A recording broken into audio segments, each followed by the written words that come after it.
Howdy Hive Scum and welcome back. Just a little tutorial for you today. I've been asked quite a few times actually how to do a blue metallic vivid armor, which I've done on my corpse grinders and some of my Horus Heresy miniatures as well. Thanks to Games Workshop, they sent me the new enforcers, and I thought I needed to get these guys done in a few hours, ready for a battle report that I'm going to be filming tomorrow. So I thought this scheme would be really good to show you how I go about recreating a really fast, effective and easy metallic blue armor in a sort of grimdark vibe. I find the detail on these enforcer models pretty good for doing metallic schemes. So if you're going to try this, just follow these easy steps and it'll take you just a couple of hours. I did do 8 miniatures, an entire gang in the space of 2 to 3 hours with drying time in there as well. And I'm pretty happy with the results. You could go a lot further with this, by the way, but we'll talk about that at the end of the video. I've primed the miniature black and I'm going to hit the whole thing with a bright silver, in this case Citadel Runefang steel. Now you can go straight out of the pot here, it doesn't matter how messy you are, the aim here is fast and effective. We're going to hit the whole thing with a thin layer of Runefang steel all over in a dabbing motion. Now you don't want to be too heavy-handed with this, but again, it doesn't really matter if you make a mess here. This whole process is going to look really messy until the end of the actual video.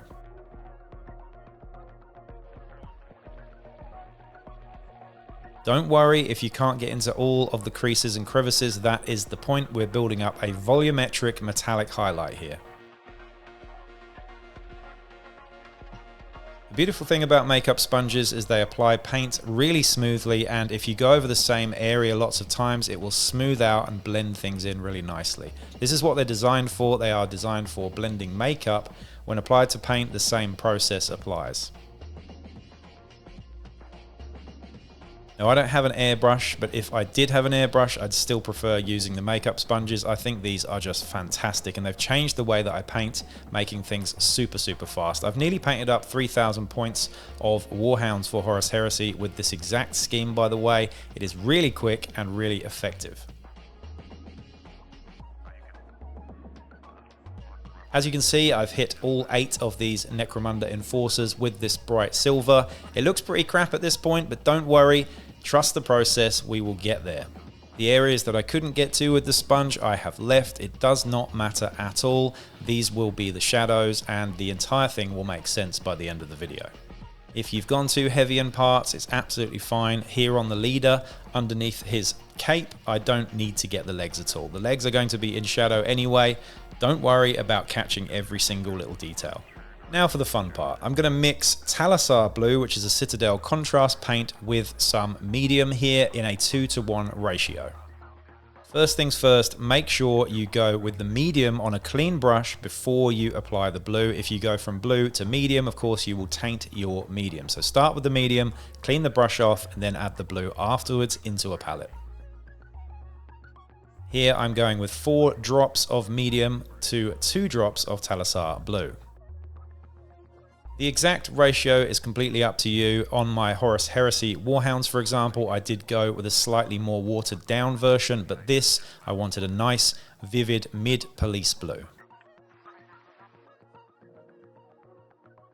Now when applying to the miniature, you don't have to be too careful here. Just make sure that you cover all of the silver bits. We're going to tidy up afterwards with a little bit of black.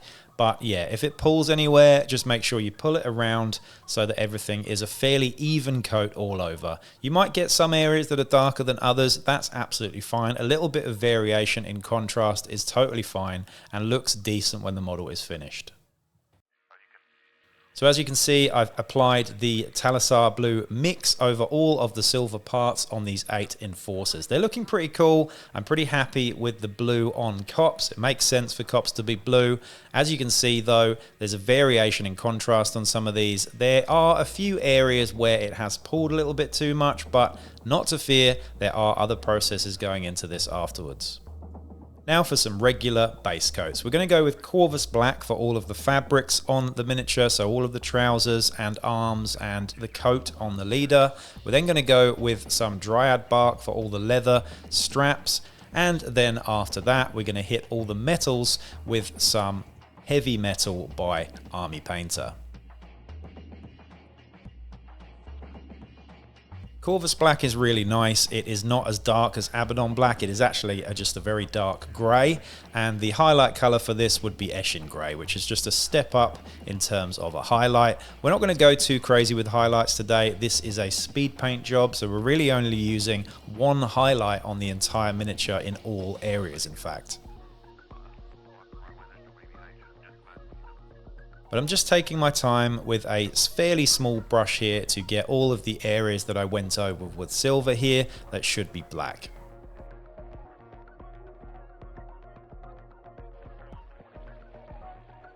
As you can see, we've done all the metals, all of the leathers, and all of the fabrics in those 3 base coats, and things are looking much more clean and tidy now.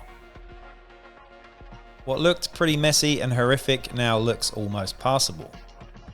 And so far, this has taken me less than an hour. The next thing is to hit all 8 miniatures with a light spray of a gloss varnish. This is to create a barrier for the next step, which is an oil wash.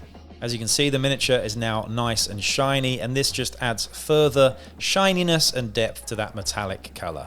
With the remaining Thalasar blue mixture, I've then added some of the original silver color to it. Depends on how much of a highlight you want to do here, but I've added a fairly bright mixed, very light silver blue here as a sort of spot highlight. I'm just using this on the raised areas of the miniature, not a complete edge highlight, more like just tapping it on the sort of upper edges of everything. It's up to you how far you want to go with this. Honestly, I think less is more sometimes. You could go straight in with the bright silver, but I think it would be too harsh. So I've mixed it with the blue here, and it looks pretty nice overall.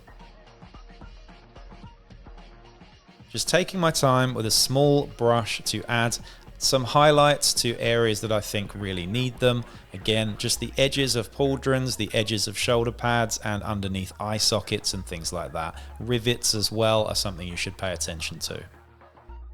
Now for the oil wash. What I've done here is I've made quite a light watery wash with some grey oil paint. Now it's important here not to use a brown or black, as that would be too dark. We're going with a mid-grey here, in this case Winsor & Newton oil colour Payne's Grey. This is a really nice colour, particularly for doing blues, I have to say, and shout out to Cult of Paint, by the way, because this is where I got the idea from.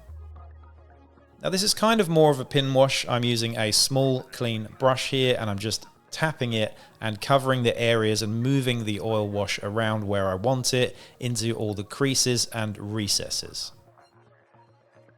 Don't just douse the miniature in the oil paint. Really, we only want to hit the areas where we want to build up some more depth and shade.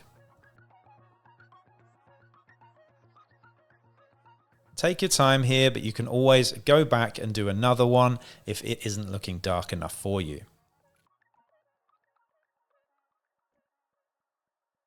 You can see already just with this pin wash of grey that this is adding so much more depth to the armour.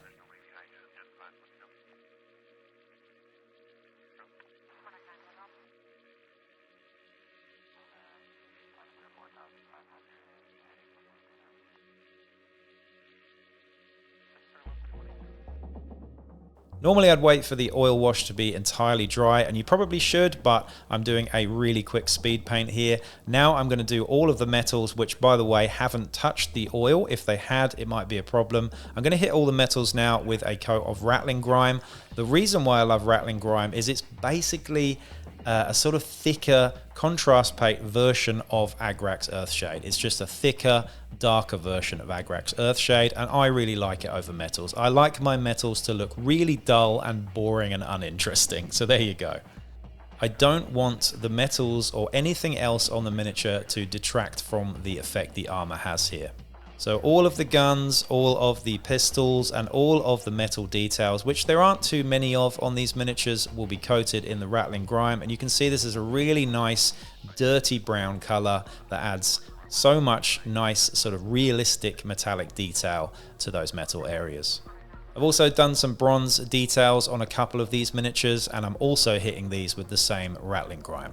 So here we are, basically pretty much finished. I'm not going to do too much more to this. I'm not going to add more highlights. Of course I could go much further, but again, I'm doing this as a speed paint. It is for a battle report tomorrow. I'm not too fussed. I want these guys to look decent on the table, and these will pop, especially with the orange bases that I've done here. Again, this is a stripped back version of a process that I do on other stuff, and really I just wanted to show you the basic idea behind building up some nice metallic blue armor. You could add more detail. You could make the stripes on the shoulder pads a different color, for example. You could even do the enforcer badge on the chest a different color as well. Or you could add some more sort of OSL to the lights on these miniatures as well. But honestly, again, the point here was just to show you how I go about doing the blue armor. And to be honest, this is pretty much it. Now for the photo shoot. So again, I could go a lot further with these guys, but I think they are ready for the table. What do you think? Let me know in the comments down below. If this video was helpful for you, please do like, share, subscribe, and consider my Patreon as well. Stay tuned for my battle report on Bad Zone Enforcers versus regular Enforcers, and I'll be back with another one real soon. Peace out.